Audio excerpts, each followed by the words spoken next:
DDG episode 68. My name is Dave Hunt, and I'm joined by Michael Swick. How's it going, Dave? We just got done with snow. I believe you're getting the snow right now. Yeah, we got the Uh, snow overnight, so we're recording on Tuesday the 16th, and I think you got it like on the 14th and 15th, and we got it on the 15th and 15th, yeah, 16th. yeah. So, and I was working overnights, and it took me an hour to get home last night. And I got stuck twice in my subdivision, and my son couldn't even go to work today. So. I've been off the last 2 days, and I'm so glad, but I'm not looking forward to whatever tomorrow brings as all this stuff starts to melt. Like, Yeah, I kind of just want to not go into work for the next couple days. it's warmer here and in Chicago and in Detroit than it is in Texas.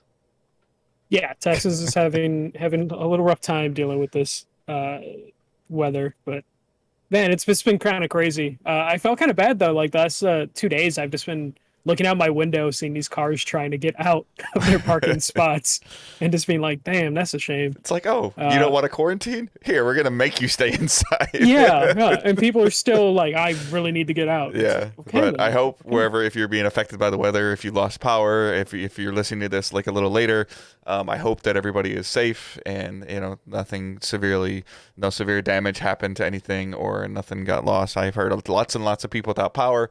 People are snowed in and having issues with like heaters, just the stuff that you're hearing about, like the random stuff. I was like, I didn't know that snow could clog my dryer vent. Like, just check all that stuff, please, and be safe and make sure that you're taking care of yourself and your family first. But with that, we are Digital Days Gaming. We are a weekly podcast that uploads every Thursday to podcast services of your choice. We also stream on Twitch, twitch.tv/Digital Days Gaming, Tuesdays at about 5 o'clock Eastern Time, 5:30 Eastern Time. Um, with past broadcasts being available, as well as the show going to YouTube when Michael remembers, which is usually like Yep. at like 1 in the morning on some random day. But that It's works. usually like a day before the new episode's going Yes. live on the podcast feeds. So go to the podcast feeds for up to Yes. date Yeah. And content. a good friend of mine that I went to high school with, he's been doing some stuff, and he kind of has this. I said it last week, and I didn't really say it, or I didn't really credit him for it, and other people have said it obviously, but I just heard him say it. So tell a friend to tell a friend about Digital Days Gaming, and then hopefully they can help spread the word and let some people check out the show. But yep, just any way that you can help us grow by like exposing us to more people and leaving us a review, stars and words, as many stars as you feel we deserve, and as many words as you want to type. I think it's supposed to be like more than 4 helps the algorithm. I think I read last week. So I mean, Something like you that. could literally write "good show I like" and it's fine. But if you haven't reviewed us, please do so. And please, if you could, just take the time to sign in to an app, whether it's Podcast Addict or iTunes, and then just sign out. Sign in, leave the review, and sign out, and go back to doing what you're doing. I know that not everybody likes all their information out there, and I get it, but it's a way to help us grow is by spreading the word. And more reviews we have, the more we show up on certain search feeds on upload days, and that always helps. So. But with that, there is a bunch of other links in the show notes that you can check out. YouTube's, Twitch, like I mentioned, Facebook groups, Discord, Patreon, all that stuff is in the show notes. So please check that out.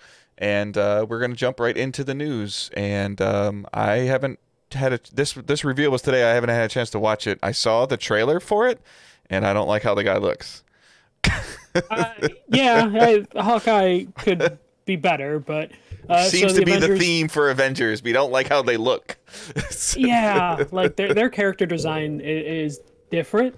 It's definitely their own style. Yeah. I just don't know if I agree with like all the style choices.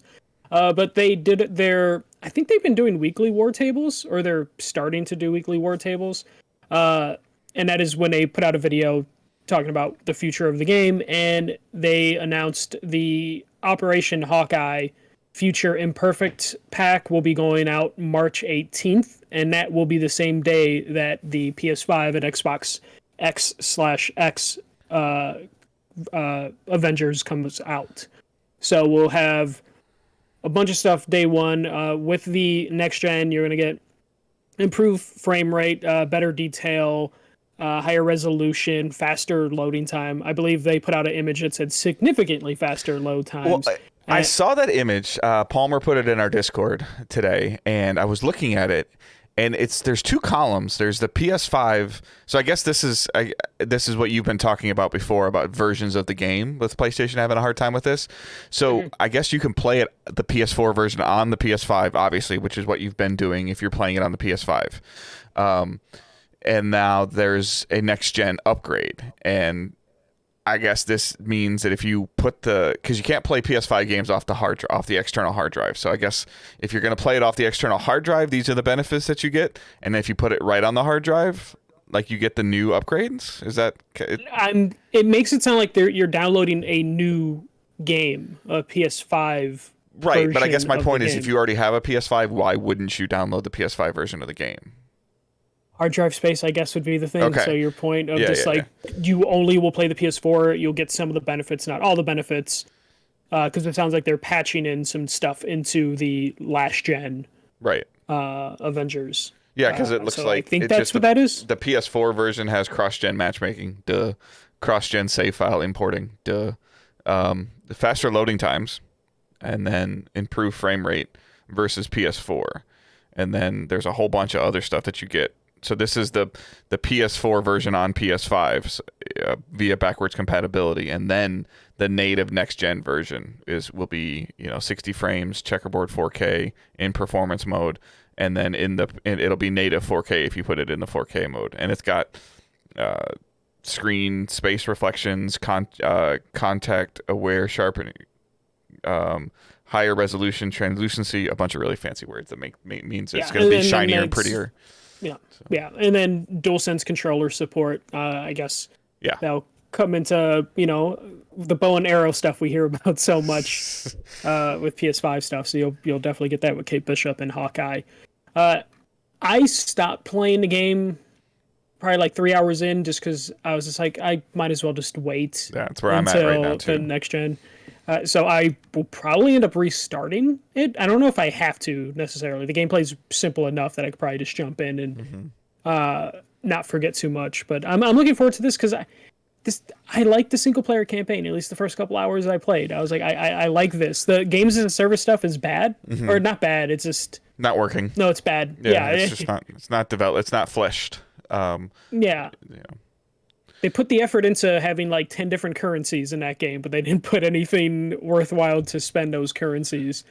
But at least this will get me to like finish the single player campaign. And the Hawkeye stuff looks interesting. Like it looks like they're doing fun things with the characters and some story stuff. This deals with like the old man Hawkeye comic storyline, which is a pretty cool one. I wish they would have. Disney would have had the X-Men already by the time this game developed, because that would probably be Old Man Logan stuff, which is like I think a better comic run.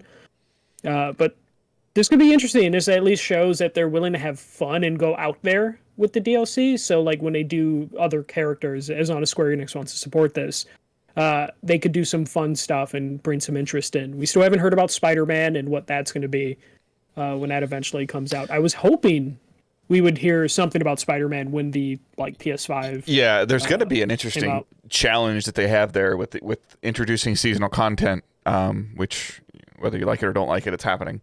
But the addition of the seasonal content means typically seasons are 3 months, so 90 days. But how are they going to balance putting Spider-Man in there and then in addition to, and then the other player base not feeling neglected? They're going to feel neglected regardless because they're not getting something that's exclusive to a platform. But in terms of, you can't, like, they have to like be careful. Like they can't dedicate an entire season to Spider-Man, because that means that you're throwing a season away on the other platforms. Yeah. It has to be like another layer on top of it. And then you also run into the risk of giving your player base too much to do, which as an example, Destiny and Division have done, where they're like, okay, well, we got to fix this problem, so we're just going to throw this and this and this and this and this and this and this, and then the players are like, whoa, like stop. Like, and that could be a challenge with implementing Spider-Man into the world. Yeah, it definitely can be. I almost feel like Spider-Man would have to be a situation where you almost kind of end the game like when they're finally done with Avengers, maybe then you throw Spider-Man on there at the end, so then the Hmm. other platform doesn't have to worry about it because you don't want to double up on seasons, Right. on PlayStation, and you don't want to delay seasons either. Of like, okay, so they're in Spider-Man season, and Xbox is going to be in Black Panther season, but don't worry, next season will be, they can't do Yeah. that, especially that will require Square Enix to, really put a ton of effort into supporting the game to handle that, and I don't know. It sucks too Square's because one of those it probably almost means that we're never going to see any kind of cross play in this game. If it sustains itself and has any kind of legs, like you're not gonna like I don't think you'll see a cross play functionality in this game without the Spider-Man content. Maybe it's only a year. Like I doubt it, but like maybe it's a timed thing and they haven't told us yet.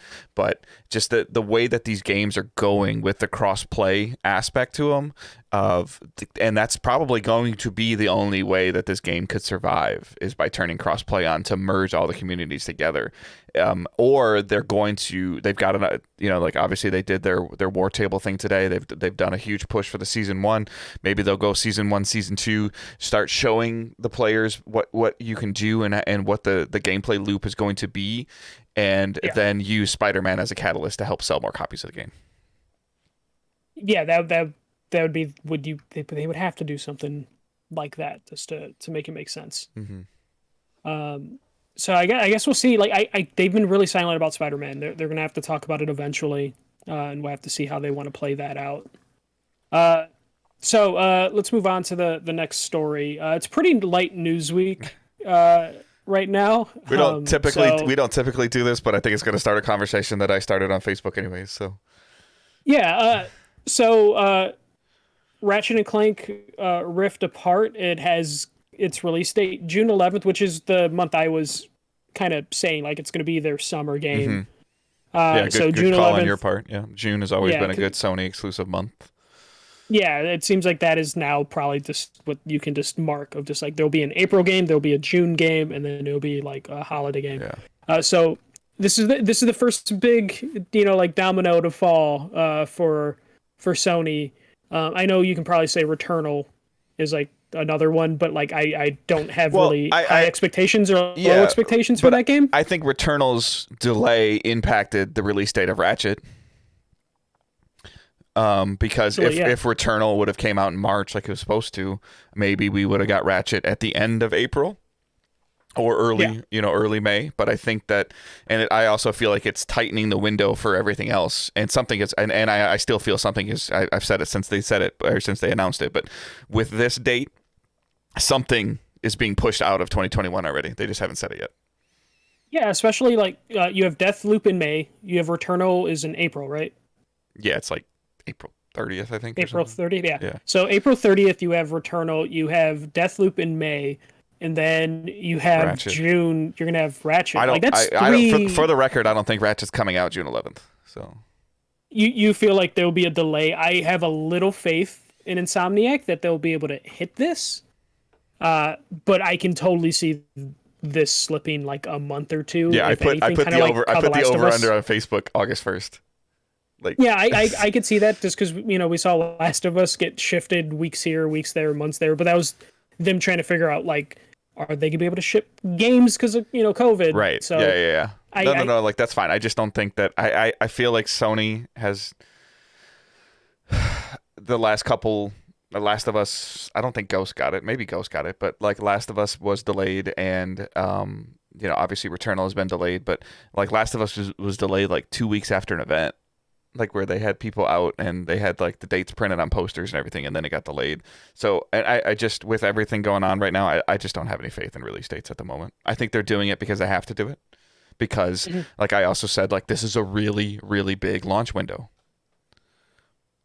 Yeah, it's Nintendo kind of set the standard for like crazy ass launch windows. But it's 6 months, like almost 6 months to the day. Nintendo does a year. No, no. I mean, So I'm not. I mean, I'm not disputing it. I mean, I'm just saying that it's based on what they said. It's a big launch window. I'm excited for the game. I want it to come out. I've always said that I'm whether it's Xbox or PlayStation, like I want things that I can only play on my new toys, and like this is the first thing that's like looking at me like, hey, like I love Ratchet games. They're fun to play, and like I'm very very much looking forward to playing this game. I just don't think I'll be playing it in June. how long?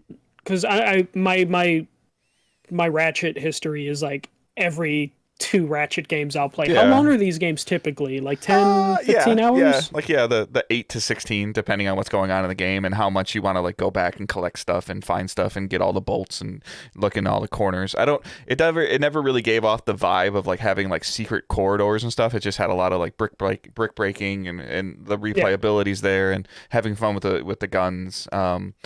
And then there was always been some like score chases and some time chases that you could do, like whether it was like on the grinding. But it's been a long time. I mean, I played the remake. I don't remember if I beat it or not. I'd actually have to check my trophies and see. But they're fun games to play. It's another one of those games where like I find it like fascinating with the people of the world, or like they look at Mario and they go, oh, that's a kid's game, and then they play Ratchet, and it's like, okay, it's the same thing. That's what. Yeah, yeah, a little edgier Yeah. humor in the games, but not much.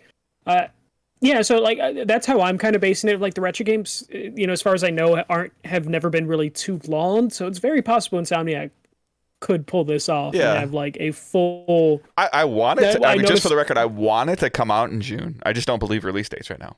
Like, Yeah, it's hard to. It's hard to trust release dates right now, and the publishers and developers know that too. So I think that's why we didn't hear about anything specific earlier than this. And at least they're planting their flag a little far out. mhm. Like a good 3 months, 4 months out, as opposed to just being like, oh, we'll be out in a month and then having to delay it because they overshot.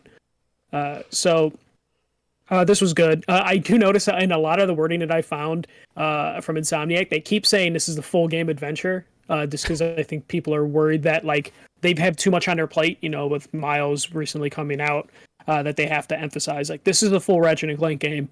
Um, and them not being super long games makes it Yeah. very feasible for Insomniac to be able to pull Well, this off. and I feel like this is, from a development standpoint, like this wasn't like Insomniac figuring out how to make Spider-Man swing. Like they already know how Ratchet works. Like there wasn't Yeah, anything new that they were doing. They're telling a different story, and they're doing obviously the dimensional changes, we've been told can only be done on the PlayStation 5.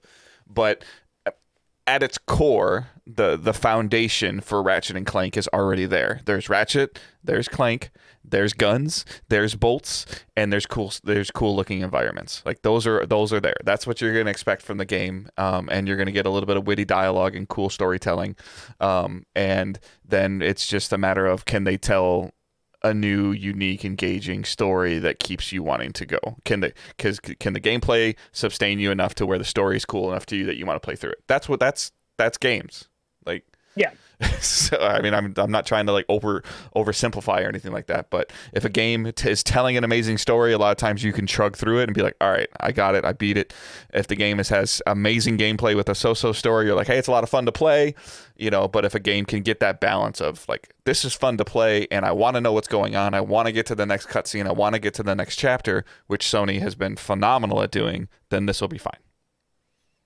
Do you think there's extra pressure on this game as like the next showcase for next gen consoles? No, because I just the bridge between PS4, PS5, and Xbox One, Xbox Series is so small. Like I don't mean to demean it when I say it, but it's like, okay, like you're using the faster loading screen hardware to do something you couldn't do before. Like that's the only thing that you're doing differently. Like just like, with Medium, they did, you essentially were controlling two people in two different areas of the world at the same time on the same screen. Like, and it's an interesting concept and it's a cool thing to do, but I don't feel like it's like super innovative, but we'll see. I hope it is. And then it'll be a matter of like, can you do that on demand, or does it happen? Does the game control when it happens? Because there's a lot of stuff that happens in Ratchet previously that is what I would refer to as on rails. Yeah, and we just seen that initial gameplay trailer we saw of this game. That was Yeah. very much an on rail Yeah. scenario. Yeah, I'm still waiting for like that big PS5 game. Like same thing on Xbox because like the Medium was had its cool moments, but you can tell, Hmm. it wasn't a big budget game in a lot of Yeah, instances. So I I'm mean, like I hate to hoping say it, but Ratchet. it sounds like it might be Halo as an open world. Like, what is Halo Infinite able to do? And it's still going to be handcuffed because it's coming out on Xbox One. Yeah, So like, it's just a matter of Ratchet's fine again for the like Ratchet and Clank is great. It's a marquee franchise for Sony, and it'll sell well off the shelf. And it will always sell well because it's Ratchet and Clank and because it's Insomniac and because it's going to be a good game. But is it pushing the hardware of PlayStation 5 right now? The rifting sounds like it will be, but it'll just depend on if everything else is. yeah, and how they can integrate that into the gameplay to keep it If fun. this ends up Yeah, being a 'cause- level that you can explore and find stuff and traverse and go off on different paths and double back, like that'll be great. But if it's like all the other Ratchet games where it's like, all right, that's as far left as I can go, that's as far right as I can go. Okay, let's go forward. Let's fight more enemies. Let's blow some more stuff up. Let's get some more bolts and then let's fight a boss and like those like and at its core, like I said, the foundation is fine, but that doesn't like to me it doesn't feel like it might be pushing the PS5 to its max, which I think essentially, as gamers we want to see happen. We were, and then we want to see them push it to the max that they can, and then figure out, in 2 years, like, oh, okay, well we can do a little bit of different compression, and now we can do this, because versus what we saw, at the time, like as I'll use like Killzone. Not Mercenary, Shadowfall as the example of like that thing was pushing the PS4 at launch, and then near the end of PS4's launch cycle, we got like a Last of Us game, which, like you even mentioned, like that was pushing the hardware where you thought your system would start to hover. yeah. So it's like, Well, and then that's what I'm wondering. Like, when are we going to get our first game? And I have a feeling it's going to be God of War. yeah, Just because like Horizon's going to be good, but Horizon's going to have the anchor of it has to be on PS4 as well.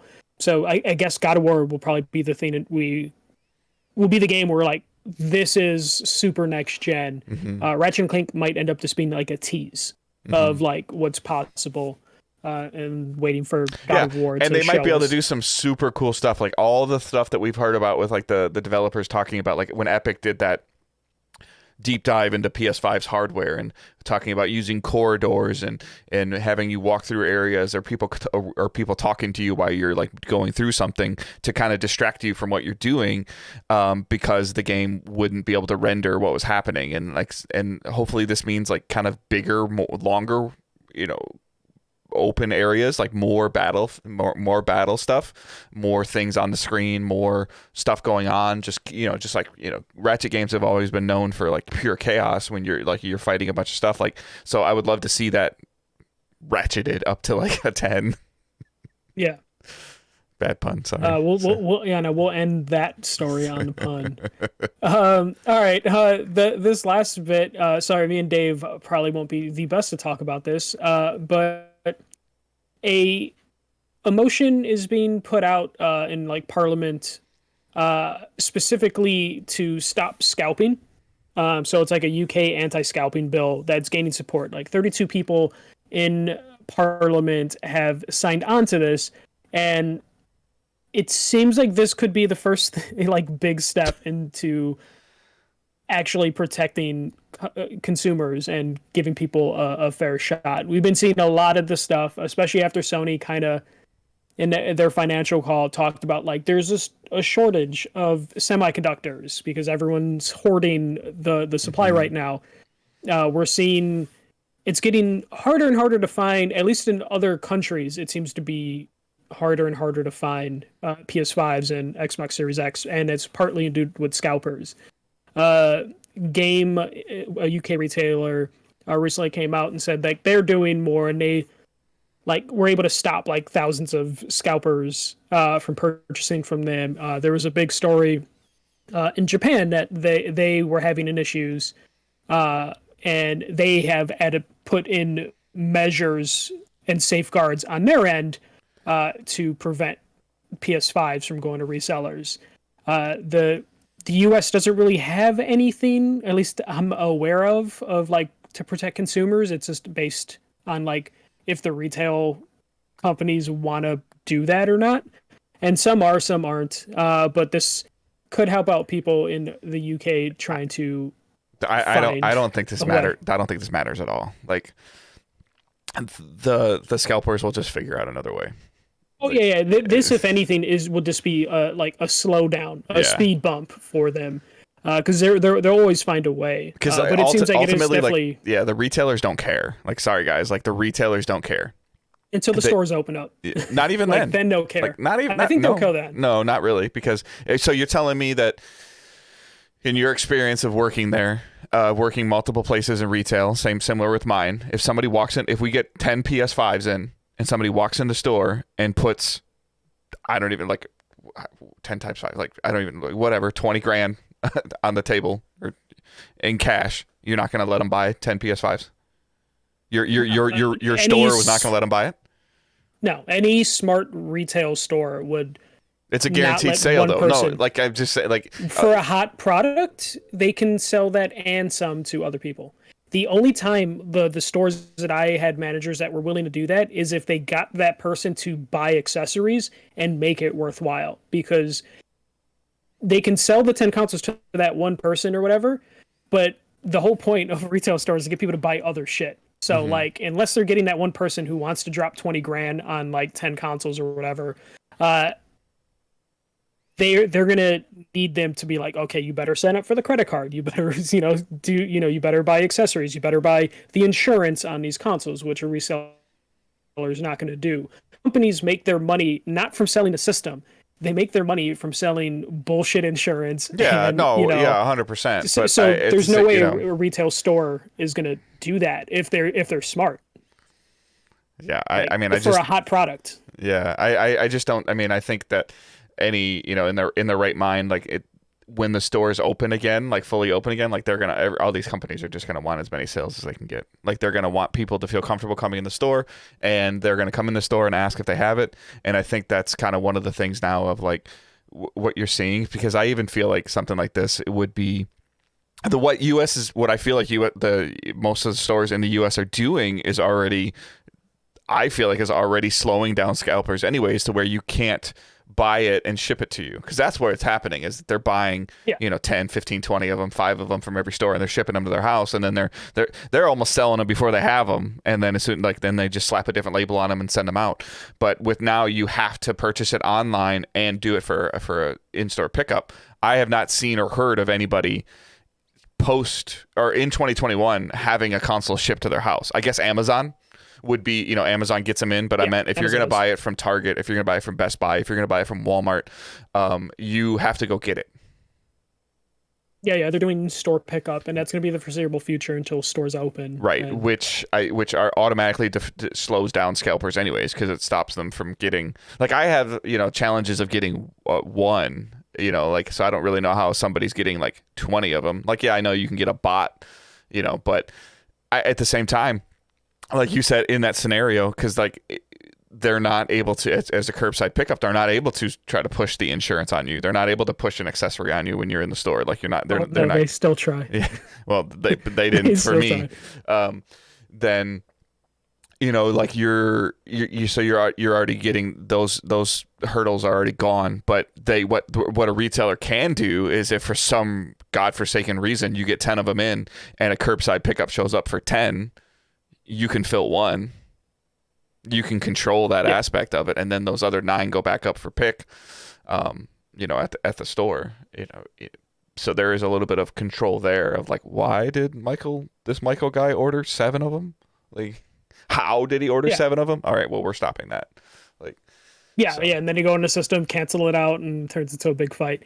I would just be curious to see how exactly like a law could come into place and actually. that's kind of what I was saying too. Is like, how are you going to tell Target how many they can sell to one person?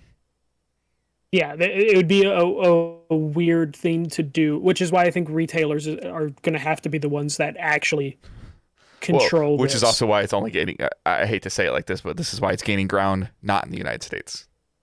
Yeah, because you can get away with that, and the U.S. you can't get shit done. So like, there's no way that would be even feasible in the U.S.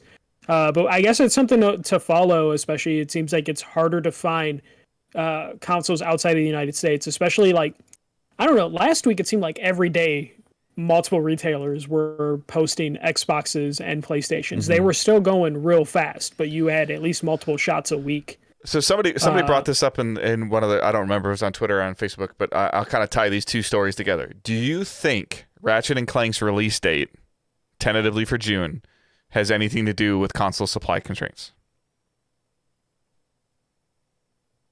Like, could they bring the game out in April, but they don't feel like that it will sell as well because by June they might have another, I don't even know, like another 3 million consoles available? I don't think Ratchet is that big of an IP that they would be worried about an install base, because I feel like Ratchet's just kind of like an evergreen sort of franchise to where it could sell any time of the year and Sony will be happy. Yeah, and also this game will have legs in 3 years. Like this ends up being one of the games that's bundled with the new PS4 or PS5 Pro or something like that in 2023. And it'll be a greatest hits by the holidays. Yep. No, I agree. So I was just more wondering, do you think that there's like the Sony brass is sitting at the table like, oh, it's ready to go, let's go, and then somebody's going, whoa. Like, no. Like, we don't have enough systems available to get our real bang for the buck, you know? Because we've always talked about attach rate, and if a game achieves like a 3% attach rate, it's considered like phenomenal. Yeah, well, so I would say for like Ratchet, I wouldn't be surprised if it's not like, oh, we're not going to sell enough Ratchet and Clank games. We have to wait till we have more consoles. I could see it being like, hey, we're going to have another wave of consoles in June. Agreed. We need to make sure we have a game ready that's what, for June. Cool. I was just wondering. So, like, because, like, again, like we talked about earlier, like the launch window is really broad. And are they broadening the launch window because their launch isn't going... The launch is going fine, but obviously it would be going better if we weren't in this predicament that we're in. So... all right. The last news story I have made me so damn happy. I had a rough day at work last week, and then these announcements came out. So the Last of Us HBO series, which back in November was ordered to series, they cast their Joel and Ellie. So we have Bella Ramsey as Ellie. Bella Ramsey is in Game of Thrones and His Dark Materials. Pretty good actress. She stole a ton of scenes in Game of Thrones, so it's a good pick. I was a little worried though, because I immediately had to look up the characters or the actress's age, just to be like how old, because I was really hoping they would like have the ages line up. But she's 17.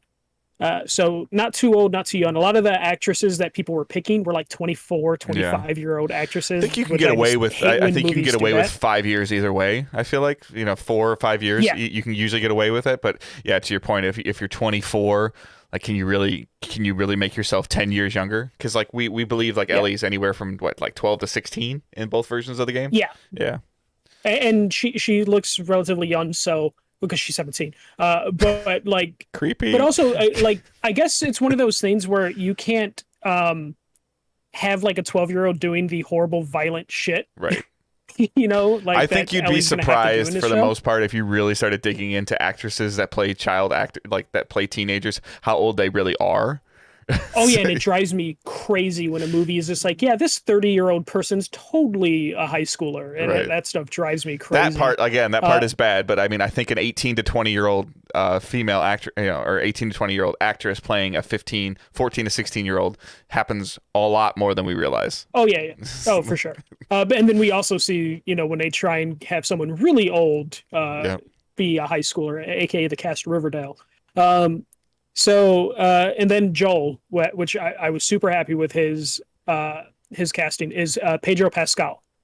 So Game of Thrones again, which makes sense. HBO likes to reuse its actors as much as possible. And The Mandalorian is his big role. And then he was also in Wonder Woman 1984. And he's actually the best fascinated part. me. I was, because that my name recognition doesn't go well together with actors and actresses, and I was like, okay, cool, the Mandalorian guy. She's like, yeah, my wife's like, yeah, and he played the villain in 84, and I'm like, the blonde guy? It's like, yeah, and I was he's a huh. And then we found out that he wasn't even in the Mandalorian suit most of the time during season 1. I was just like, Yeah, that was like a big thing where he was just like, because there was no reason for him, because he was right, just like, I'm a voice actor at that point, and right. he And like, I guess yeah, like I was like, oh, this guy's pretty impressive. And she's like, yeah, that's not him. I'm like, oh, okay. yeah, that's his voice. And then like he's a really good actor. I was Uh-huh. really happy with this. He kind of looks the part a little bit, but I think people get too caught up in like, oh, the actor doesn't look like the character from the video game, and it's like it's Avengers. called acting.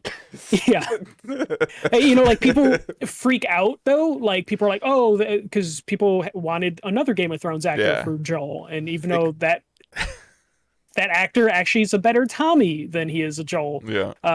So people get too caught up in that. Like, it was just funny seeing the reaction of the internet overreact. But Pedro Pascal is a fucking phenomenal Yeah. actor, so he's going to be great as Joel. It goes both ways. Like somebody could take a book and like as they describe the main protagonist in the book, and they're like, oh, you know, a 6'2", stocky, brown-haired guy, and then all of a sudden they decide to make a movie and they cast him as, you know, like a blonde-haired, like 5'7" person. Like, this is bullcrap. And I'm like, Yeah, you have an image of what this person looks like in your head because of how your reading comprehension works.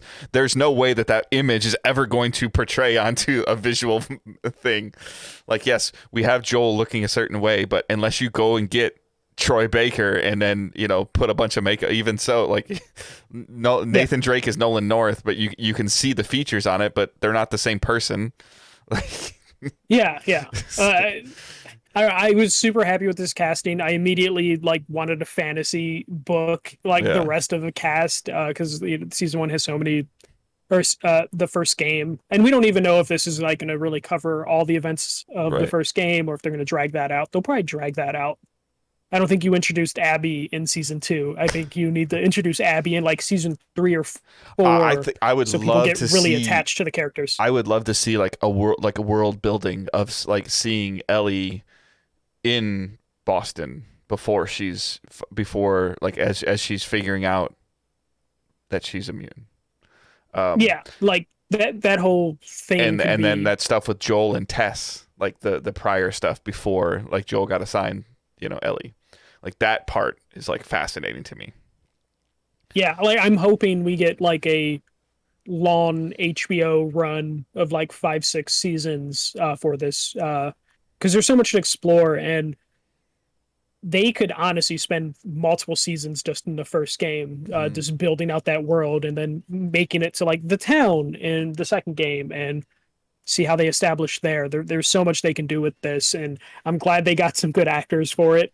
um Pedro Pascal getting cast immediately made me feel like comfortable Mm-hmm. with like the show's longevity Mm-hmm. potential, because you don't cast someone like Pedro Pascal, who's like one of the more in demand actors right now. You Mm-hmm. don't cast him in this show without telling him like, don't worry, like the show isn't going to go away, Right. uh, or the show isn't, because they still have to shoot a pilot.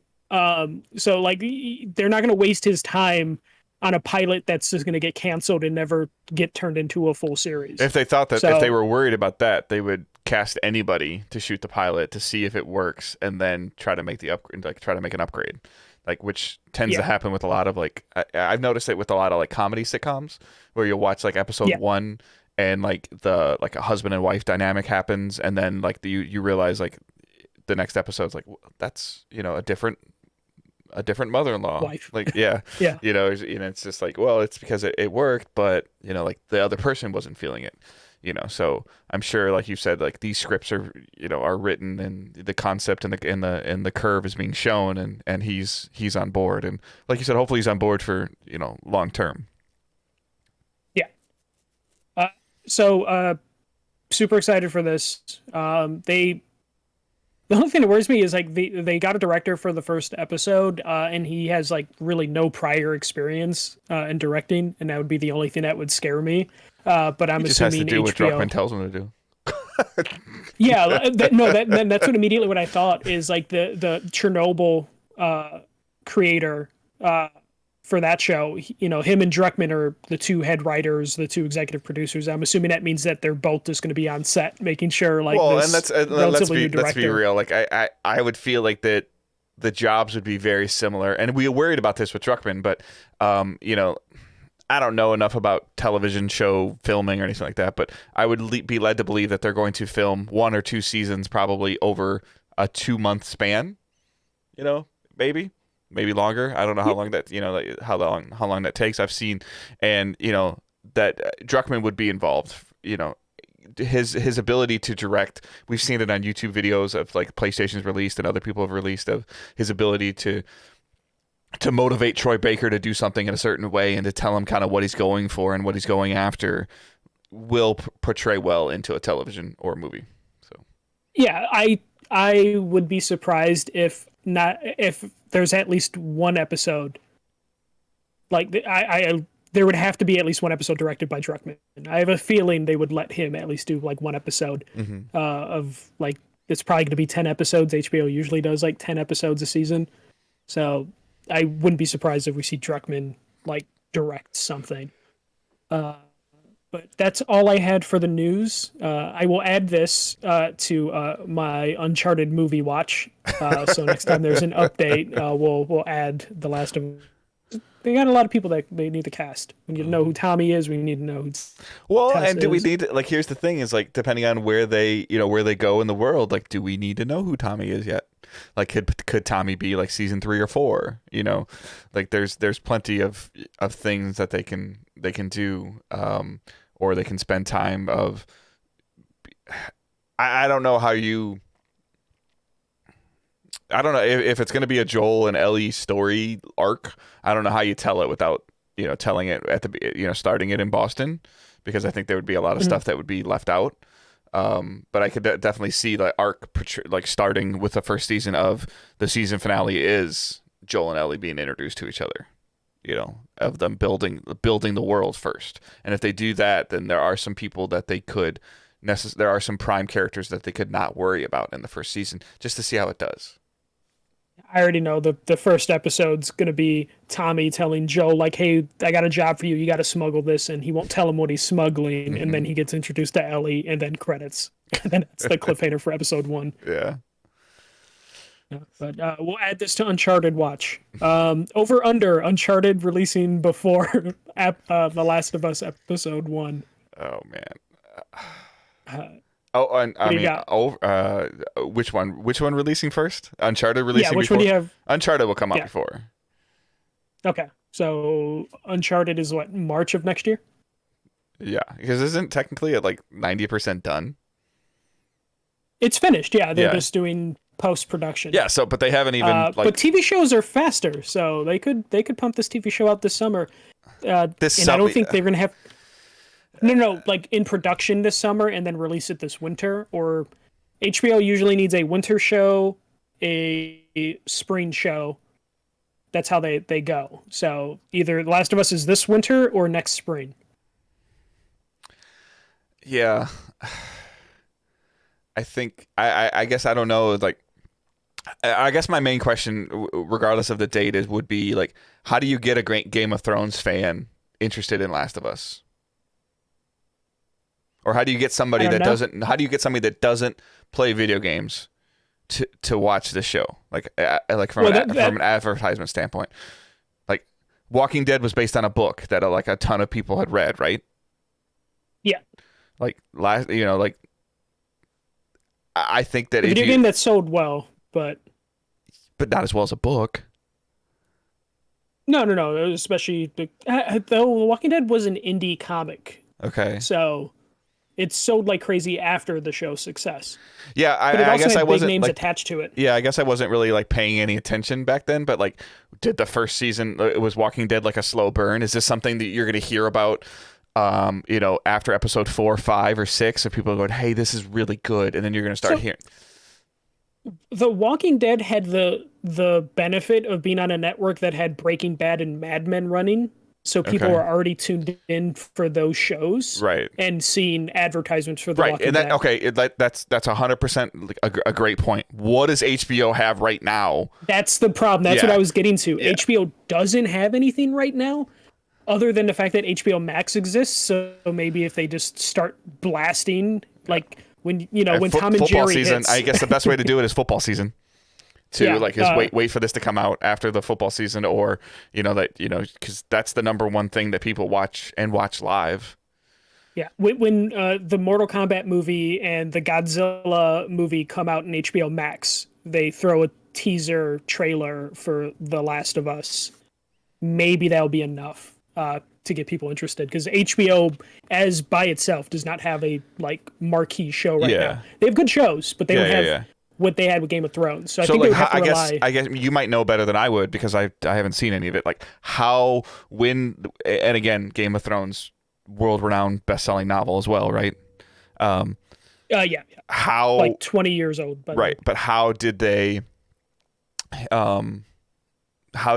get, when they said Game of Thrones episode 1? Like, do we know how that did right off the bat? Was that coming? I guess I don't really know. Was that coming off of the end of Sopranos, or was there a bigger gap? I think there was a gap, but it wasn't that big of a gap. Maybe like 6 months. So I guess my question is, were they advertising Game of Thrones like during Sopranos? No. It would have been the tail end of that. So maybe, but they had like Boardwalk Empire. They had a lot of like prestige television shows at that time. But again, they had at least shows people were watching every week leading up to Game of Thrones. So you would get like the teasers and stuff like that. And TV was also super different than now. Yeah, I'm not disputing how well it is or isn't going to do. But again, like, I just don't know, like we're going to watch it because we played the video games. Casual. Yeah, we're going to watch it because we played the video games. If I go home and if I'm at work and I go, oh, like, what do you? I'm going home to watch Last of Us tonight. Well, what is it? Well, if I would explain it to somebody, like, oh, it's a TV show based on a video game, and they'd be like, I'm out.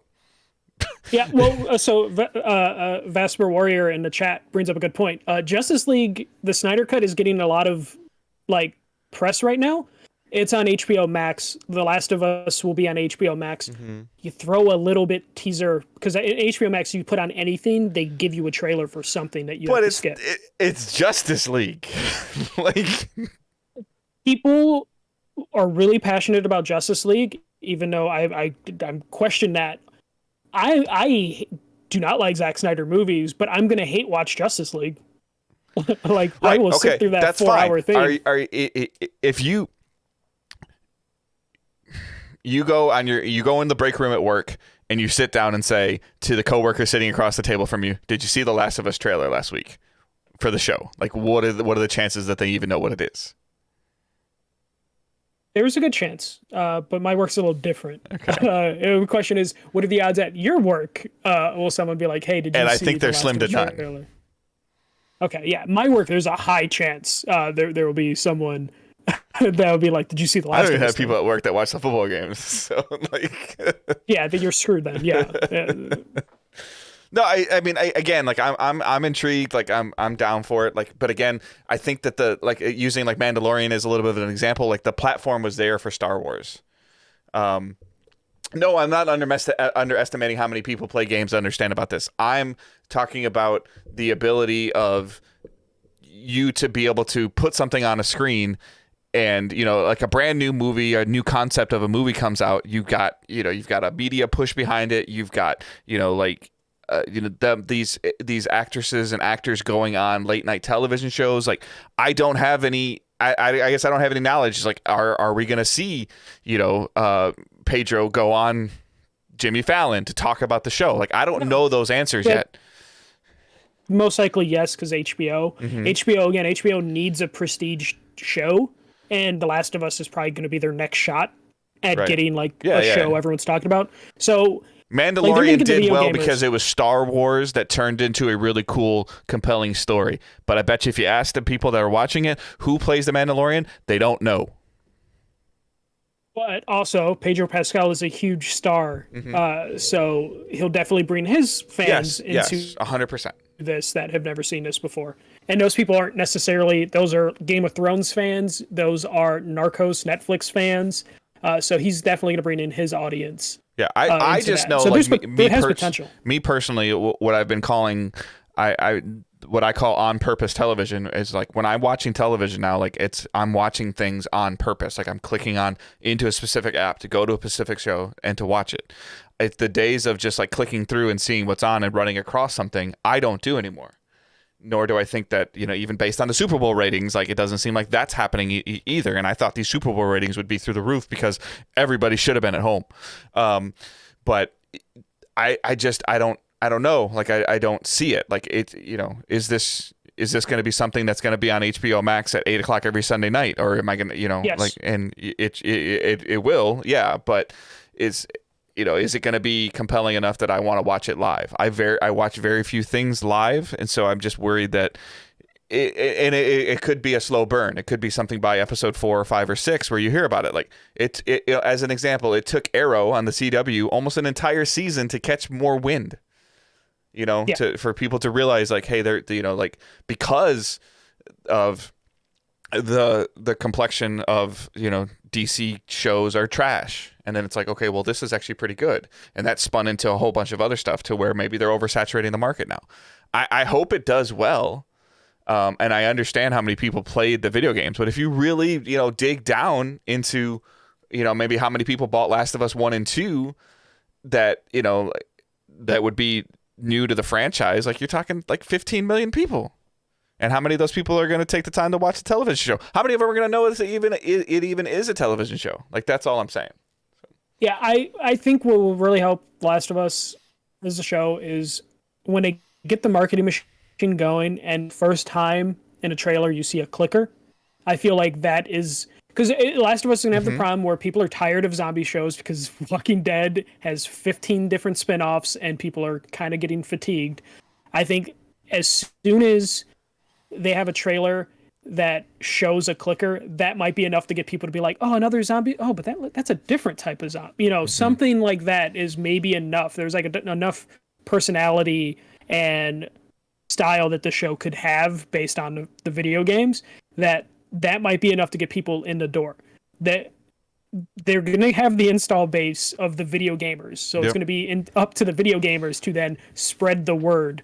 All I'm saying really is that typically over the last 100 years or however long, like you've had a comic book turned into a show, and and then and growing from there, and you built a huge audience of years of the book, and then you'd always hear about the like a good example or bad example. Look how long it took for Ready Player One as a book to catch wind, and then it became a movie. It took the book a while though.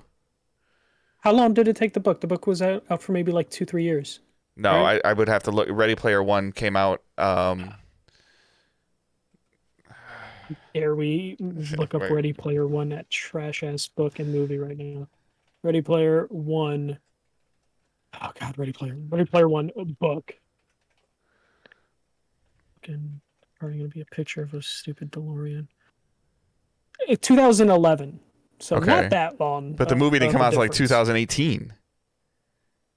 It's not that crazy for a difference. The Last of Us 1 came out in 2012, 2013. Mm-hmm. So same time difference between 1 and 2. And then I feel like a lot of people know about The Last of Us 2 just because of all the controversy to where like people were talking about it. So there's definitely going to be like an install base. It's just going to be a matter of will that install base grow? And it'll grow through if Pedro Pascal and Bella Ramsey have chemistry that gets people talking about, like, is it an awards type show? Then more and more people will talk and it will grow. Yeah, I guess from my standpoint of like this would be, and I mean HBO has the ability to take the risks because they have the finances to do it. But like the goal for HBO when they do something like this is to add new subscribers, and I just don't see, and we'll see. I hope I'm wrong. I just don't see Last of Us carrying enough weight to add new subscribers.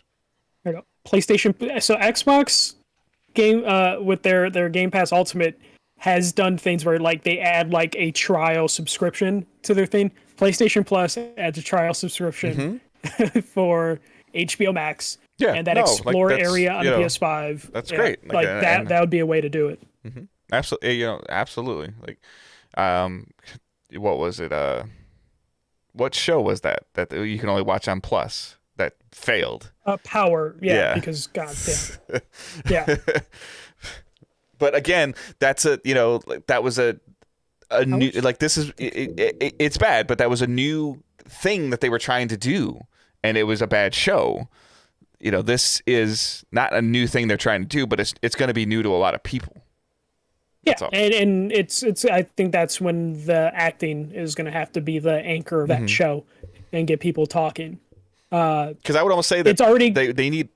I would have to look up Game of Thrones numbers, but HBO has an expectation of Sunday night viewing, right? so Game of Thrones kind of blew that out of the water. Okay. In terms of because HBO is like the most watched television show in history. You know. No, so like surprisingly, like HBO for a while are just happy with 2 to 3 million people watching it day one. Okay. Which is super feasible. Okay, they'll get that with Last of Us. Yes. Yeah, and it's just Game of Thrones blew it up to where like 15 million people were watching, but then like the shows they had after Game of Thrones went immediately back down to like 2 to 3 million. So HBO is a good home then for maybe this because maybe me looking at Game of Thrones as an example is a bad example because like that was a marquee a marquee book that turned into a great show the show had a good run.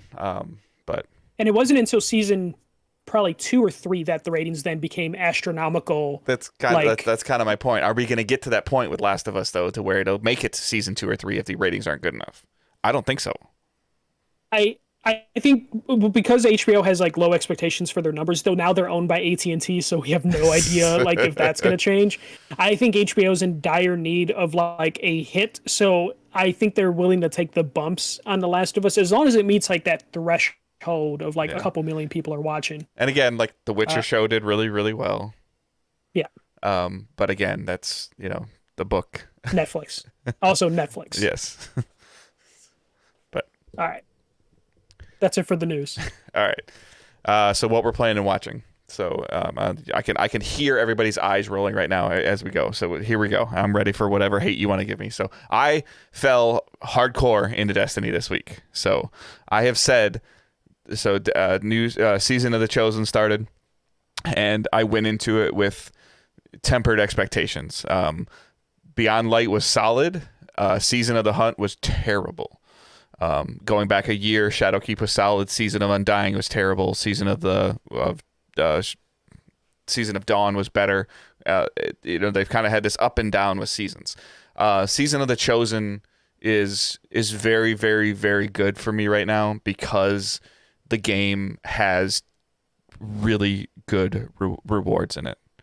The new weapons they added, the new perks they added to the weapons. It's only been a week. The new systems that they've put in place to make it feel like they're rewarding your time have really vibed with me very well this last week. Just to give you a little bit of perspective, and I think some of this has to do with the new systems that they put in place for the seasonal challenges, awarding XP. But it took me almost until like the week before last season ended to get to level 100 on my battle pass or whatever you want to call it. And I was playing a little bit today after I woke up from working overnights. I'm already at level 41. And it's been today's the 8th day. And partially because they added a couple things from Destiny 1 back into it, a couple of the Earth strikes, and they're fun. And shooting, like I've always said, shooting an alien in the head always feels great. Now you're giving me new things to do that with that have new powerful perks that make it even more fun. It's solid right now. Is that going to have the staying power for 2 months in the next 2 months? I don't know.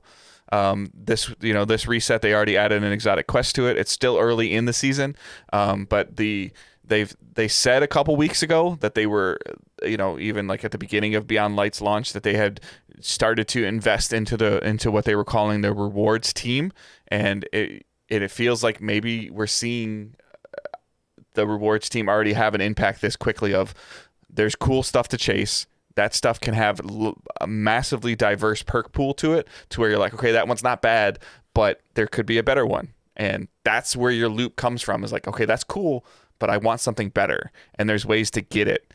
And we'll have to see. But in terms of like the story loop that they're telling, that seems to be there really good. The seasonal challenges that they give you over the entire season, it looks like, like you're getting 10 things a week that they want you to accomplish. Accomplishing those things helps to upgrade the stuff that the seasonal currency that you're earning in the game, and also gives you a tremendous amount of XP, which levels you up through your battle pass, and it gives you a lot of bright dust, which allows you to buy some of the cosmetic stuff in the game. Like the give and take and the balance is really, really good. And I had probably the most fun that I've had in Destiny in probably months this last week, of where I was like, all right, I've got things to do, I've got friends that are playing, and I've got cool things to chase.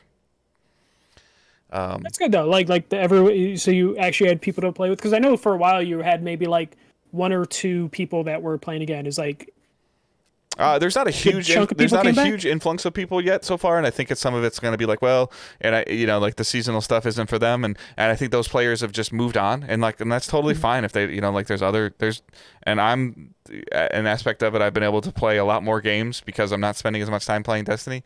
I spent a lot of time playing Destiny this last week, and it might be one of those things where going through the season where I'm like, all right, I'm just going to do a couple of my challenges, and then I'm going to stop because there's not a whole lot of stuff to there's not a whole lot of stuff to do. But the clan roster seems to be pretty full. My friends list of people that aren't in the clan seems to be a couple pages. And then as a lot of people like to kind of level up themselves, and then once they kind of get to the soft cap, that's when they start kind of like focusing on some of the harder stuff. And then when you focus on the harder stuff, that's when you need other people to play with. But it's it's my friends list is lighting up, and people are grouping up and playing. So. And then I've also been playing, I don't think I talked about it last week, but I've been playing Link's Awakening on the Switch, which is I think it's like a Game Boy remake. That's seems to be pretty fun. It's a very classic Zelda game of like, okay, here's a dungeon, here's a thing, you get there's some interesting puzzles dynamics to it, but it's been fun I get the handheld vibe from it. So it's one of those, like, the dungeons aren't as deep as some of the other dungeons are, but it's been a nice, like, kind of like breakaway. I'm really tempted with the new Mario Bowser Fury game, because it looks like it has 4-player co-op, and I think that might be like a blast with like Owen and Angela. That looks really, really interesting. So if anybody has that Mario 3D World plus Bowser Fury, let me know what they're thinking about it. It seems to be reviewing okay. It's a Wii U game that they added new content to it. So then it looks like it's a typical Mario game, but it actually has like 4-player co-op, which is what's really kind of like looking interesting to me. Watching so I watched, there's a show with Queen Latifah, The Equalizer, on CBS. That seems decent so far. It's in that crime drama niche that my wife and I like, so like that's fine. Then we've been watching a couple small bit comedies. Call Your Mother. Again, I'm bad with actors and actresses' names, so it's on Hulu. And then Call Me Kat, which has the girl from Breaking Bad and Blossom. I can't remember. Miam Balak. Yeah, that show's okay. Part of what interested us is, like, at least interested my wife in it, was the actress, and then it takes place in Kentucky, where we lived for a little while, and there's definitely some funny aspects to it. If she owns a cat cafe shop, her name is Kat or Catherine, and she owns a cat cafe shop. But the show also just does a really good job of breaking the fourth wall, of like where she's like in the middle of a dialogue with somebody, where she starts talking to you. It's talking to the audience, and it's definitely got some some funny bits to it. It's one of those things. It's like it's 20 minutes to watch in 1 or 2 episodes, So that's kind of like, for the most part, the TV watching that we've been doing. Still working on the living room. New furniture's coming next week, and then and then my monitor finally came in. So my BenQ monitor, so I can start messing with my office. I didn't really want to mess with it too much and then have to mess with it again with the office, but the monitor came in. So, like, if you guys are watching on Twitch, a lot of the stuff you see I'm going to rearrange some things and try to make some stuff a little bit better. Better for me, like a space that I want to be in, and I'm going to try to build a dedicated area to do some more video work, some more unboxing stuff, because this, my desk is big, but it's also very not conducive to like opening up boxes of stuff and to do an unboxing for headphones or for games or to do different like live commentary reviews of stuff. So just some other things that I'm working on or that we're working on to try to grow some stuff. So So for me, still working on Uncharted Lost Legacy. I'm in chapter 9. I believe that's second to last or the last chapter, I think. Loving that. That's going to probably end up being in my top 3 of like the Uncharted franchise. nice. The I don't know. It feels good to be playing an Uncharted game again. You know, Hmm. though it's funny though. Like they improved the shooting so much from like Uncharted 4 to like The Last of Us that like some of the shooting does feel kind of off. To where I played all 9 chapters uh, stealth, like just hand to hand combat stealth. Just because I didn't want to interact with the shooting, which I didn't. I liked the. I thought I liked the shooting in the Uncharted games, but it wasn't until after playing The Last of Us, Part 2, that I was like, oh, the shooting. They improved the shooting. So I've been playing it mostly in stealth or hand to hand combat. Only time I really had to pick up a gun is because there's a scene where you have to like use a rocket launcher against a helicopter, and that's like the first time like I shot a weapon in the game. So playing that, gonna finish that probably as soon as we're done recording. Work's been pretty dead, so there's been a lot of Mario Party with my coworkers. So just like anytime we have like Mario Party's perfect for, like, hey, we have 5 minutes, let's just do one turn, do the mini game, and then we'll come back to this in an hour and then do the next turn. So we've been basically like having multiple days where we just have Mario Party, put it all the way up to 20 turns, and then we'll finish that game over the course of our like 10-hour workday, which has been nice to do that. I haven't won a Mario Party from my work yet because that game is bullshit, but it is fun to play. The game, that game is just like, it's just pure luck at a certain point. Well, With it's that. pure It's luck, but dice then it rolls also, and everything. yeah, I'm about to say it also has. I feel like it also always has that classic like Mario rubber banding to it, like go kart that like Mario Kart Oh does. yeah, especially at the It's end. like- Oh it's like- god, yeah. When you get to the end of a round, you're like, oh, I won this, and then like Toad gives away like 3 stars to someone, and then they end up winning. It's like, you son of a bitch. So a lot of like shouting and cursing at work with Mario Party, and then doing my favorite thing is, oh shit, a manager's coming, act casual. So we're just basically like, we act like NPCs in a video game when the manager comes around, as we pretend that we're doing work, so we don't get like sent home because there's nothing to do. It's like, oh yeah, no, I really needed to take this computer apart or do some stupid shit. So that's been fun, doing a lot of Mario Party. Hopefully none of my managers actually pay attention to this podcast. And then because work's been dead, I forgot I had like a Xbox One controller stashed at work.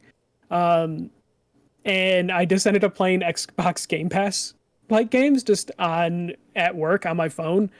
Just kind of dabbling, just to kind of stress out and test the streaming capability of that stuff. So I've been playing games that like, it's not bad.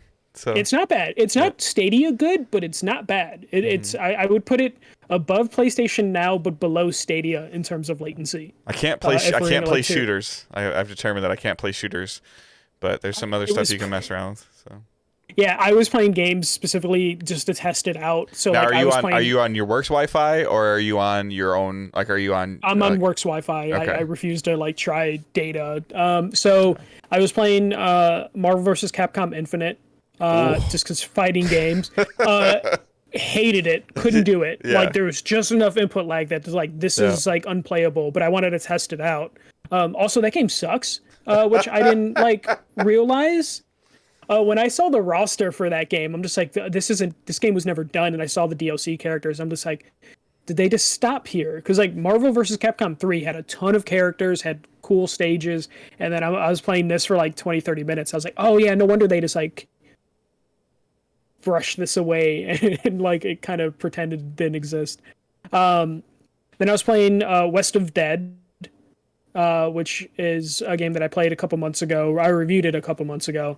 It's a roguelike shooter, but it's like top-down perspective. Works pretty well, just because it is a slow-moving sort of game. I did have some issues lining up some shots here and there because of just random bullshit, like streaming video issue. But that worked pretty well. And then I was playing Hyperdot. Hyperdot is a game that all you do, you're just controlling the dot and you're basically just having to avoid obstacles. It's a very simple game, but I wanted to test the latency, and it's a game where stuff's flying at you and you're trying to move the dot with the analog stick and avoid things last second. And it worked pretty well for that, but there was a couple times where I failed because it's crazy. I mean, it's still technically it's in beta still. Like, so it's still a beta and it's getting ready to come to iOS. So like when it comes to iOS, they figured that out. Like I'm sure you'll get another large influx of people that are playing on it, which will give them a lot more data to see what they can do. I've actually been pretty impressed with it over 5G. I have an unlimited data plan on my phone, so but with the right game, it works really well. Yeah, I've heard like Torchlight plays really well on it, which would make sense. Yeah, which would make sense. Yeah. So I mean, there's definitely there's definitely like a library of games that are there that you could mess with and to see, what's what is or isn't going. But it's an interesting concept. Like I've been I took because I took like my Razer Kishi to work the other day just to see how it was going to work, and it seemed like it was going okay. So it's just, finding the right game to play on the phone, because it is a small screen compared to what I'm used to. So. Yeah, it was making me consider getting a tablet or something, which I believe you ended up doing eventually. I haven't yet, but I have things. I have other things that it can play on, but like there still is an interesting, like Minecraft Dungeons. I think would be very, very, very much fun on the phone.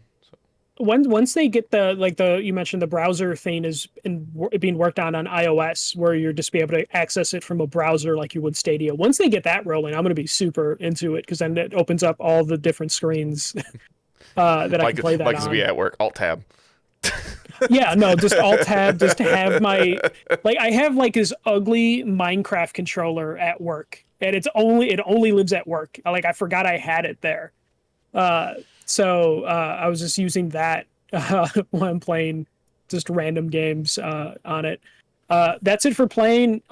Watching. I know we won't want to talk spoilers, but WandaVision continues to be been watching it too, so must-see TV for me. I'm excited every Friday to watch it. It's definitely it's giving me some crazy, like even watching some of the heavy spoiler stuff. This isn't a spoiler, so you can be okay. It's giving me a bunch of X-Men vibes too. Yeah, there's so many, because they're hinting at so many different characters that they could introduce. It gets your mind racing. It's definitely like the must-see show that I've been needing for a while. I get frustrated that I can't binge it, but I'm happy at the same time, because it gives you more time to think about stuff versus because I would burn through it in one night. We're talking about 30-minute episodes. It's still going to be super fascinating, though. I could totally see myself, once all the episodes are out, like sitting down on a Saturday evening and just watching them all back to back to back to back. Oh, no, I'm totally going to do that. It'll be like 4 hours. I think it'll be like 4 hours total, right? Because here's the deal: if you haven't watched it yet, and again, not a spoiler, you do not have to watch the credits, and the credits are like 8 minutes. So, yeah,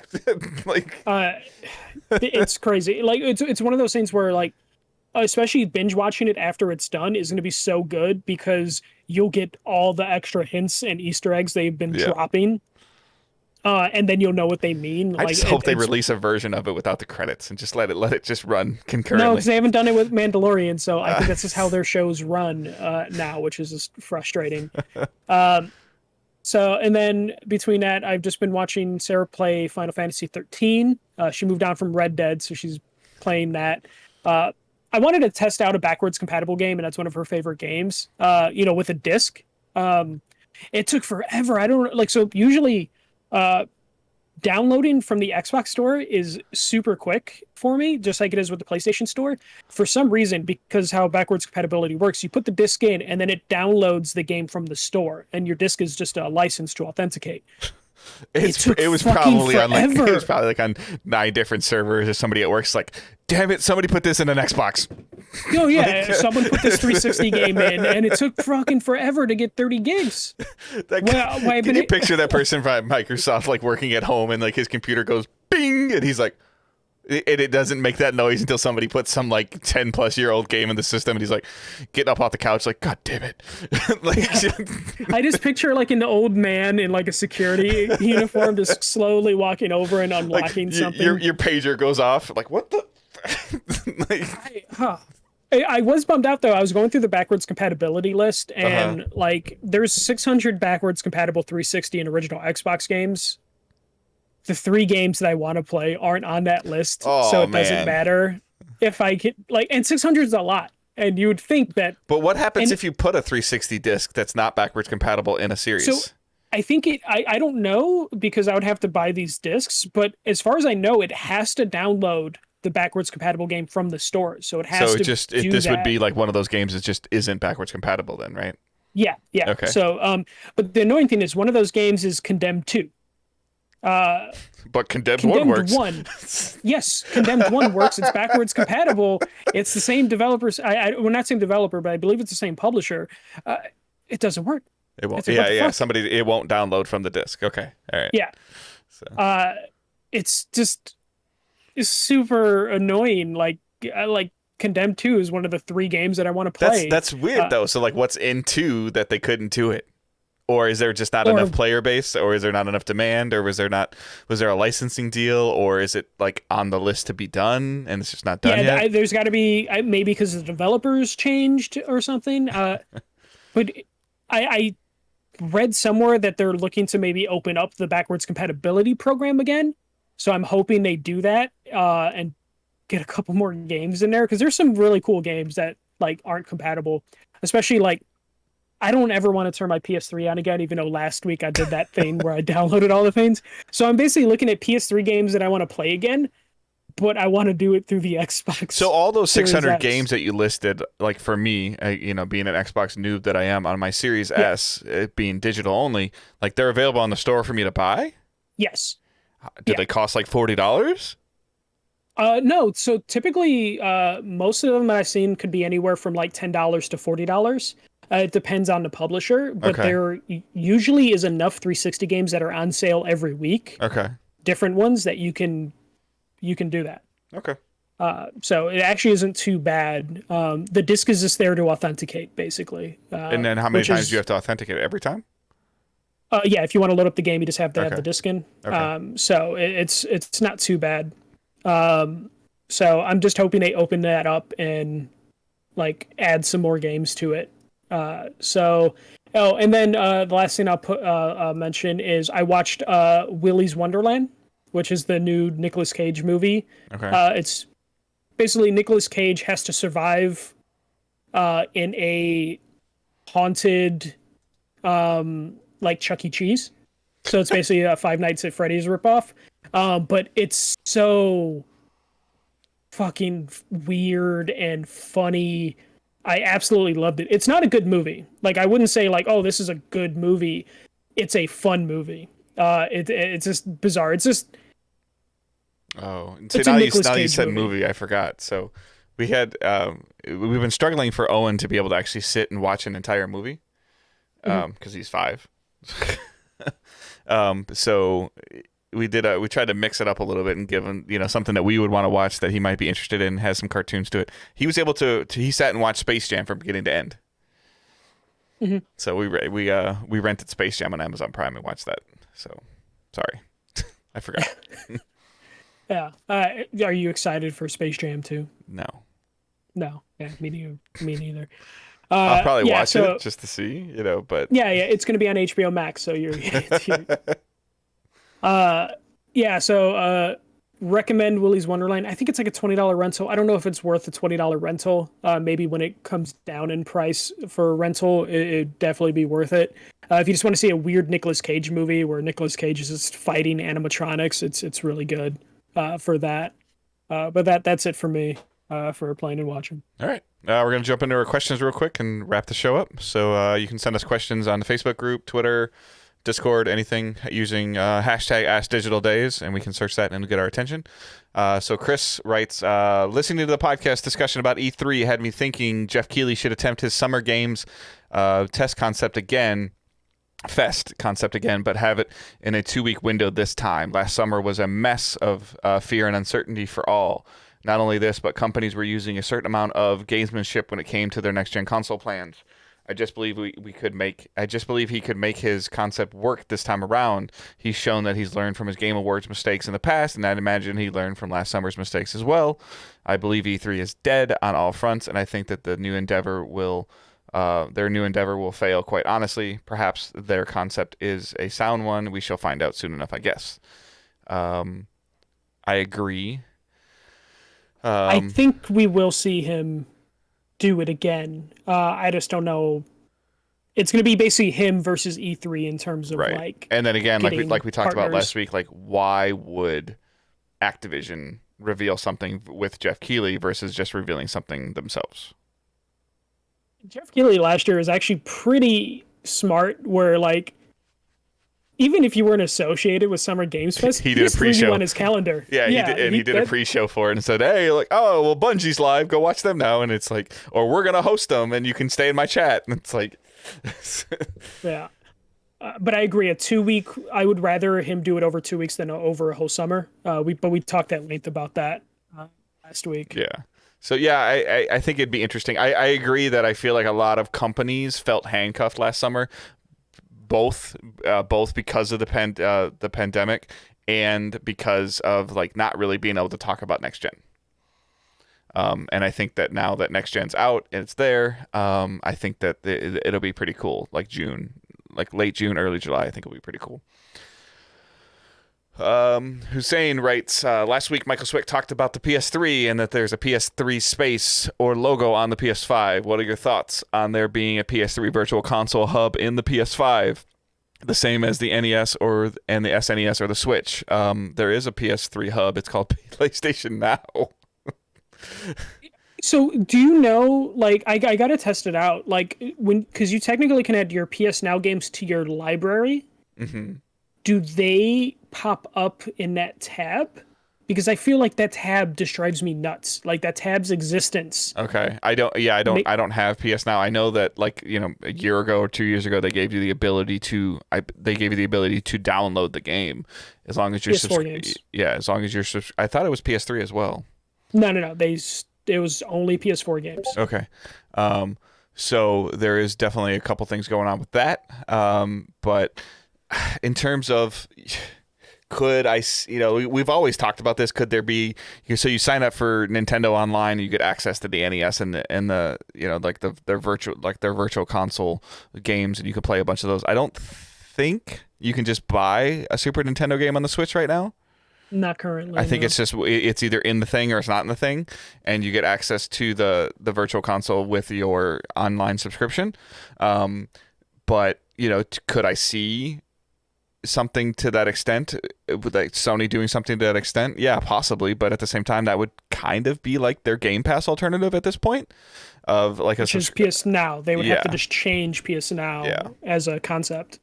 So I feel like that PS3 folder is like they were maybe working on an emulator and they couldn't quite figure it out, and they're like, we'll work on it a little bit more. And I still feel like we're going to get some sort of emulator wrapper thing for PS3 on the PS5 eventually.